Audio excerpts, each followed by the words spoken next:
There are moments in history when a country announces a new policy, and there are moments when a country reveals where it believes the world is going. China may have just done the second. In 2026, Beijing unveiled its new 5-year development strategy. On the surface, it sounds familiar. Economic growth, industrial development, technological innovation. But look closer, and something much bigger appears.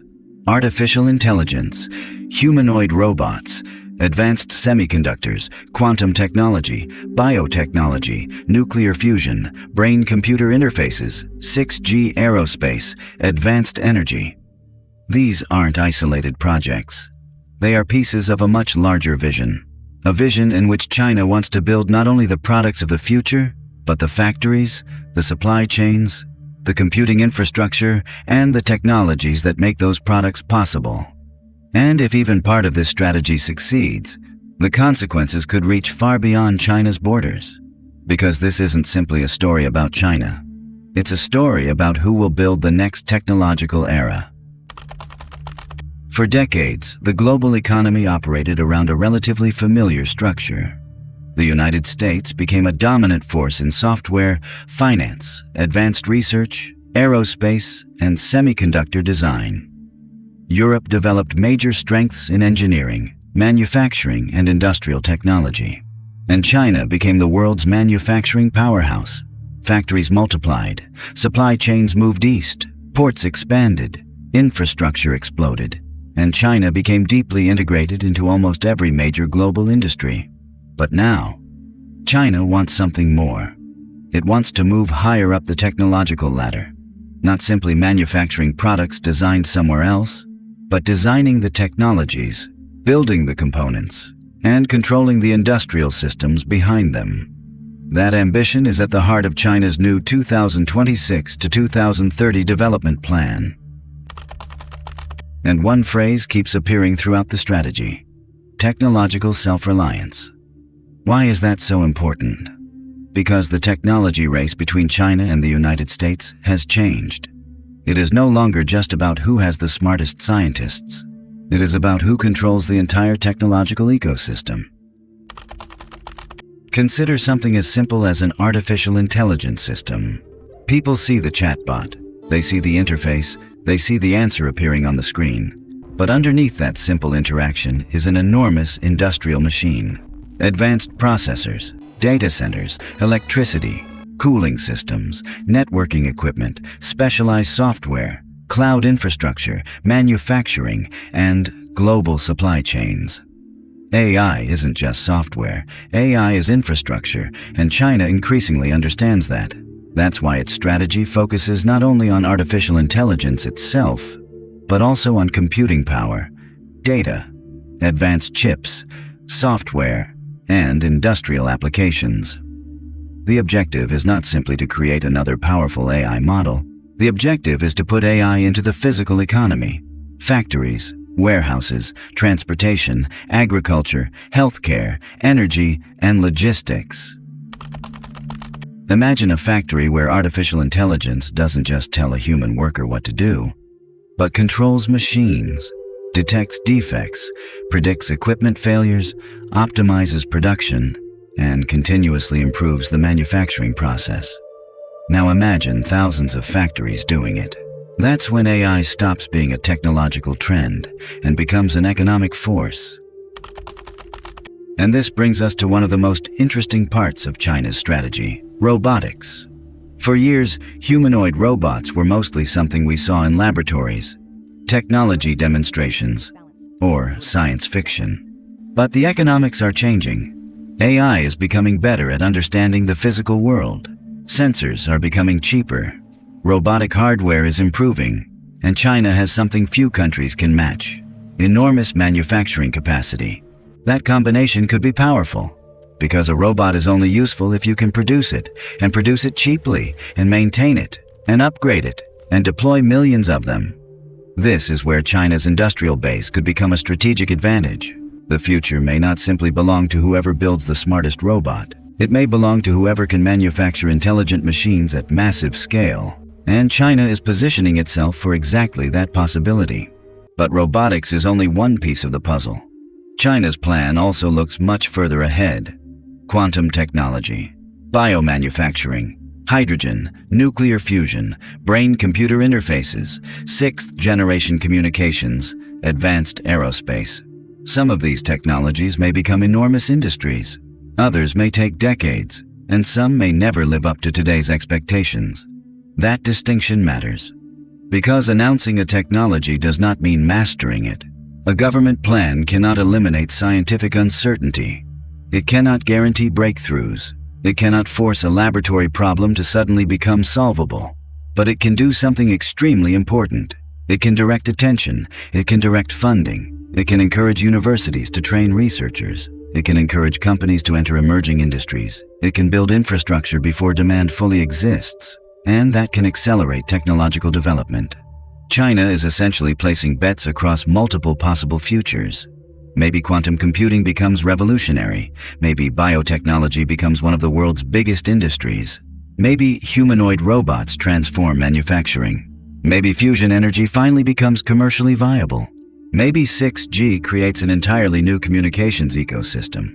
China doesn't need every bet to succeed. It only needs enough of them to work. And then comes the question that makes this story much more serious. What happens to the United States? Because America isn't standing still. The United States remains one of the world's strongest technology powers. It has enormous advantages in artificial intelligence research, semiconductor design, software, capital markets, universities, aerospace, and advanced scientific research. But the United States and China increasingly want leadership in many of the same industries. Artificial intelligence, semiconductors, quantum computing, biotechnology, advanced energy, aerospace, robotics. This creates something much larger than a normal business competition. It creates a technological competition between two enormous economies. And there is a fundamental difference between them. America has extraordinary strengths in invention, research, and private sector innovation. China has extraordinary strengths in manufacturing, infrastructure, and industrial scale.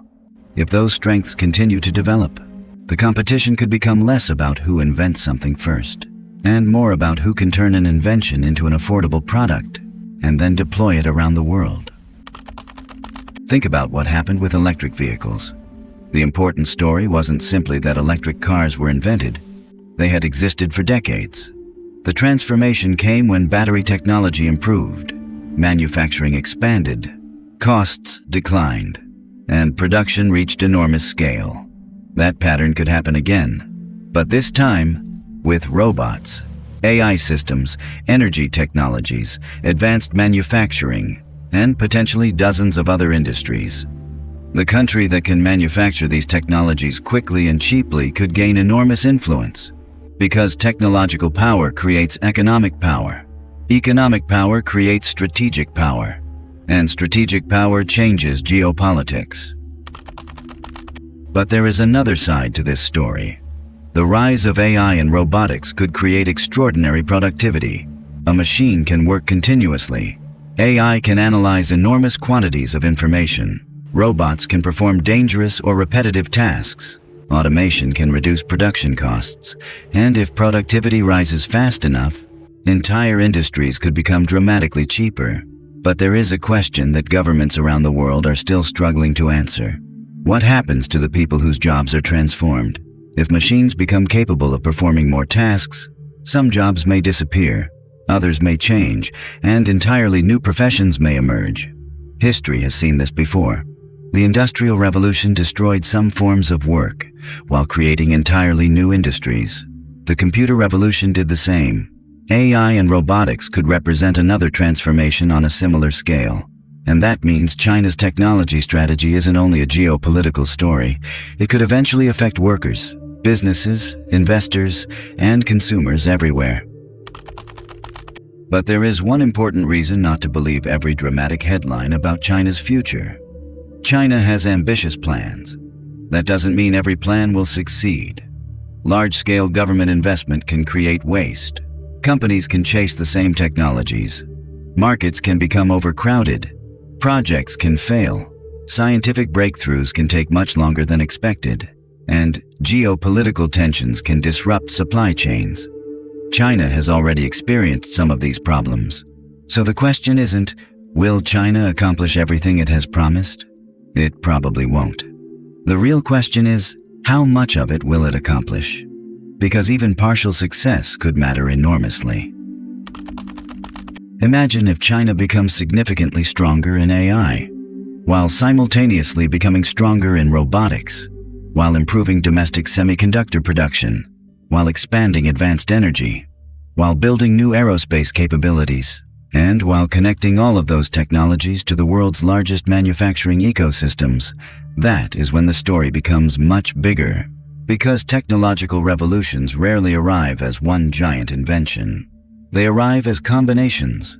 The computer became powerful because chips improved. The internet became transformative because computers became cheap and connected. Smartphones changed society because computing, telecommunications, batteries, and software matured together. The next revolution could work the same way. AI plus robotics, robotics plus manufacturing, manufacturing plus cheap energy plus computing, computing plus biotechnology, and all of it connected through increasingly advanced communications networks. That's the future China is trying to position itself for, not one technology, an ecosystem. And this may be the most important part of the entire story. China isn't simply asking, what can we invent? It is asking, what will the world need 10 years from now? And how do we make sure we can build it? That is a fundamentally different question.